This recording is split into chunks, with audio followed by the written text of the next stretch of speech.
तू सोचता है तू शाय है, तू गलत है। जो चीज तुझे गर्ल्स के सामने ऑकवर्ड बनाती है वही चीज तुझे इंटरव्यू में नए लोग के सामने, सीनियर लोग के सामने भी ऑकवर्ड बनाती है। और अगले 5 मिनट में तू जानेगा कि असली वजह क्या है, और ये जितना तू सोचता है उससे ज्यादा सिंपल है। तो फिर क्या है जो तेरी बॉडी को कंट्रोल कर लेता है, जैसे कोई बच्ची सामने आते ही। चलो छोटी चीजों से समझना चालू करते हैं। जैसे ही तेरी क्रश सामने आती है जिसमें तेरा पहले से इंटरेस्ट है, तेरा अटेंशन कन्वर्सेशन से हटकर खुद पर चला जाता है। मैं कैसा दिख रहा हूँ, क्या बोलूं, कहीं अजीब तो नहीं लग रहा हूँ। ये शिफ्ट इतना फास्ट होता है कि तुझे पता भी नहीं चलता।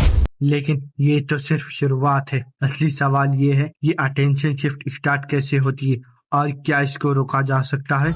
ये सिर्फ सोच नहीं, जब तेरा ब्रेन किसी मूवमेंट को थ्रिल जैसा ट्रीट करता है तेरी बॉडी भी रिएक्ट करती है। हार्ट बीट थोड़ी तेज, हथेली थोड़ी स्वीटी, मसल थोड़ी टाइट। ये सेम सिस्टम है जो किसी भी हाई प्रेशर मूवमेंट में एक्टिवेट होता है। बस यहाँ ट्रिगर एक गर्ल का आना सामने बन जाता है। उस अटेंशन शिफ्ट का एक नाम है सेल्फ कॉन्शियस, और इसके पीछे जो असली वजह है वो है फियर ऑफ एवोल्यूशन। तेरा ब्रेन उस मोमेंट को एक जजमेंट टेस्ट की तरह ट्रीट करता है, जैसे कोई तुझे स्कोर कर रहा हो। Research on self focus attention suggest कि जब अटेंशन एक्सक्लूसिव खुद पर शिफ्ट होता है, सोशल परफॉर्मेंस और इंटरेक्शन हार्डर फील हो सकते हैं। चलो इस बारे में और डिटेल में बात करते हैं। इसको मैं 2 पार्ट में डिवाइड करता हूँ, ऑब्जर्वेशन 1, ऑब्जर्वेशन 2। पहले ऑब्जर्वेशन 1। सोच, तो अपने क्लोज फ्रेंड के सामने भी कभी इस तरह सोचता है, मैं कैसा दिख रहा हूँ। क्यों? क्योंकि वहाँ जजमेंट का डर नहीं है। जहाँ डर होता है वही सेल्फ कॉन्शियस आती है। ऑब्जर्वेशन 2। ये चीज तब भी होती है जब तू एक नए बॉस से पहली बार मिलता है या किसी इंटरव्यू में बैठा है। वही टाइट चेस्ट, वही हकलाना, वही ओवर थिंकिंग, पैटर्न सेम है, सिर्फ कॉन्टेक्स्ट अलग है। और जब सेल्फ कॉन्शियस बढ़ती है, आई कांटेक्ट मेंटेन करना भी हार्डर फील हो सकता है, इसलिए तू वर्ड भूल जाता है।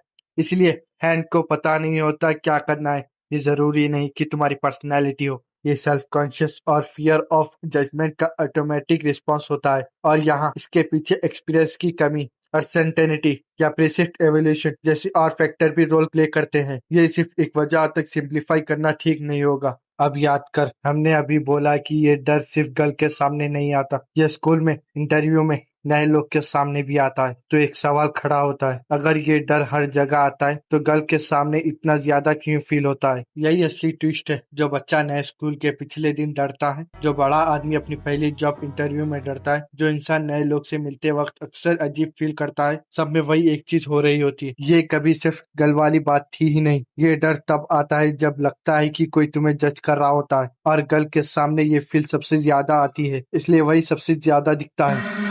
इसका मतलब अगर तू इसे ठीक करता है तो सिर्फ बच्ची के सामने कॉन्फिडेंट नहीं बनेगा, तू हर जगह, हर इंसान के सामने एक ज्यादा रिलैक्स इंसान बनेगा। और एक अच्छी बात, कितनी बातें, कितने पल, कितने मौके तूने सिर्फ इसलिए खोए क्योंकि तेरा दिमाग, मैं कैसा लग रहा हूँ, मैं अटका रह गया, जब तू असल में बस एक अच्छी बात कर सकता था।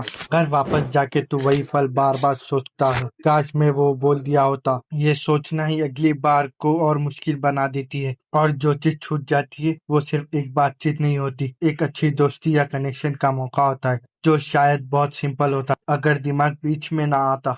इसको ठीक करना मुश्किल नहीं है, बस प्रैक्टिस चाहिए 3 सिंपल चीजों के साथ। नंबर 1, अपना ध्यान वापस सामने वाले इंसान पर ले आ। मैं कैसा लग रहा हूँ सोचने की जगह आगे वाला क्या कह रहा है सुन। नंबर 2, चुप रहने से मत डरो, थोड़ी सी खामोशी अजीब नहीं लगती जब तक तू खुद से अजीब ना बने। नंबर 3, रोज छोटी छोटी बातें कर, दुकानदार से, कलीग से, किसी भी अनजान इंसान से। जितना ज्यादा प्रैक्टिस उतना कम डर। ये सिर्फ गर्ल्स के लिए नहीं है, ये हर जगह काम करता है। जहाँ भी तू सबको खुश करने की कोशिश में अपनी असली बात को भूल जाता है, अगली बार जब अजीब फील हो, किसी को इम्प्रेस करने की कोशिश मत कर, बस उस पल में रह और आगे वाले की बात सुन। क्योंकि कॉन्फिडेंस का उल्टा शर्म नहीं है, अपने आप को ज्यादा सोचना है। अगर ये वीडियो तुझे जरी भी रिलेटेड और पसंद आई, कमेंट में सेम लिख, क्योंकि अगले वीडियो में हम बात करेंगे कॉन्फिडेंस सिर्फ बातों से नहीं, बॉडी से भी कैसे दिखती है, बिना एक भी शब्द